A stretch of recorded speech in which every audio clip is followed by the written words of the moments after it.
近日来到哥斯达黎加，这里的雨林潮湿而茂密，机长将飞机悬停在雨林中央，绝不会给贝爷一丁点降低难度的机会。随着机长的一声令下，贝尔被耶稣赶出了机舱。只见他一个后空翻，空中转体无数度，向着这九霄之外飞去。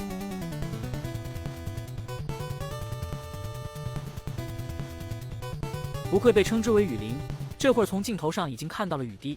不出所料，他又被困在了树上，斩断绳索后才得以获救。这次他没有保留降落伞绳索，空着手就来看望林中的小动物了，一点礼貌也没有，来做客也不带点礼物。这里的树木根茎看起来很奇特，很像是藤蔓植物，四周安静的可怕。他现在的目的是找到水源，然后沿着水源往下走，这样才能快速离开丛林。林中的枯枝烂叶很多，所以走起来并不能如履平地，一不小心还有可能扭到脚。林中充满了各种动物，其中美洲豹是让人头疼的，但是最让人头疼的还是那些小型生物，比如蛇类和蜈蚣，以及蝎子等等，因为你很难发现它们。当发现的时候，极有可能就是中毒的时刻。果然没多久就发现了一根辣条，这是毛头蛇，毒性很强，多亏眼尖发现的早，这才不至于丢了小命。贝爷可不打算去招惹他，快速离开了。现在他想看看周围的大环境，爬上树是最好的方法。他选择了一根足够高的树，开始攀爬起来。此刻这些藤蔓倒是减少了一点攀爬的难度，但是这树太高，体力消耗相当之快，最终来到30多米处，丛林概况尽收眼底。他发现了河流的走向，立刻下树前往寻找，但是新的阻碍又出现了。雨林植物茂密，地上的灌木盘根错节，想要往前只能临时开路。他用打野小刀硬生生一点点往前淌出来一条小路，付出的代价就是手上被磨出了血泡，身上的衣服被划烂了，湿度占据了整个树林。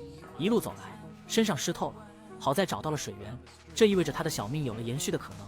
不但能找到水中的食物，还能解决重要的喝水问题。他顺着水流朝下走，这样可以到达海边。溪水声越来越大，一个瀑布出现在眼前。他用藤蔓充当绳索，这样可以少走弯路。这个方法不但让他节省了时间，顺带还洗了个小澡。落地后他就地取材，把打野小刀磨了磨。这一路走来小刀可没少帮忙，现在都已经钝得跟石头一样。他在附近找了些掉落的果实，狠狠吃了一顿。雨林的好处就是这一点，并不缺乏这样的食物。天就要快黑了，雨林的夜晚是最恐怖的，所以他要尽快给自己弄个庇护所。他用棍子来清理地面的树叶，这样可以有效躲避危险生物，并且能够清理出空地。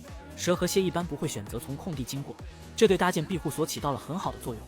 随后他用小刀砍伐木材，搭建起了大概框架结构，树叶作为屋顶。林中没有什么风，雨水一般是自上而下，所以这样的结构也就显得合情合理了。他在周边发现了这个白蚁窝，这个小生物富含蛋白质，他享用了一些。他用水壶上的绳子制作了这个驱火工具，随着木棍的拉动，白烟冒了起来。星星之火一旦产生，点燃篝火就不是什么难事。这里的蚊子在头顶飞舞，几乎要把人吃了。白蚁窝点燃后可以有效驱蚊。半夜的丛林果然下起了雨，好在有了庇护所，要好受多了。但是新问题是他闹开了肚子。过去的10分钟他已经打了3次标枪，看来这林中的水还不能乱喝，这让本就不富裕的肚子再一次雪上加霜。次日清晨，一晚上没睡好的他终于迎来了天亮。他这次学乖了，不再喝生水。林中有种名为牛奶树的物种能有效治疗腹泻。贝尔返回瀑布之上去寻找宝贝，这样昨天省下的体力又还了回去。现在你看到的就是植物的叶子，折断后就是乳白色的汁液，喝下去对胃有好处。他用刀在树皮上开了个小口，有点像采集天然橡胶，喝起来确实有些像牛奶。来到瀑布下游，他决定继续赶路。他直接在小溪中匍匐开来，不知这是否更加省力一些。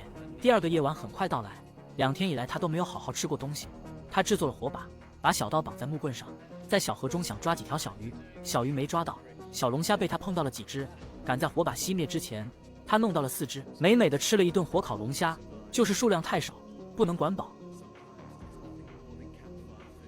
一声惊雷，天空下起了大雨。刚开始庇护所还能管点用，后面雨越来越大，整个小屋如同摆设。他在屋中好好淋成了狗。天空再次亮起，他顺流而下。现在的小河变得越来越宽，甚至到了需要使用木筏的程度。这种树质地很轻，树皮又好提取，那是制作木筏的上好工具。大雨不知何时又哗啦啦下了起来，木筏制作完成，顺水推舟，顺流而下，还挺管用。这显然比走路快多了。河岸越发宽阔，贝爷顶着个大花脸，此刻只想回家躺在温暖的小床上。漂流了数公里，他来到了红树林。为了不被推进大海，他决定下船，但显然这也不是个很好的主意。红树林走起来可没那么好走，因为他根本没有路。折腾了一圈后，他还是决定回到木筏上。之前放弃木筏就是害怕遇到河口，但是现在不得不面对了。水流很大，想要回到岸边变得异常艰难。河流在这里就要汇入大海，现在只能硬着头皮听天由命。在湍急的浪花中，他落入了深水，幸亏游泳技术还不错，最终还是回到了岸边。河岸叫什么名字对他来说已无关紧要，重要的是他发现了人间烟火，这意味着他挑战成功了。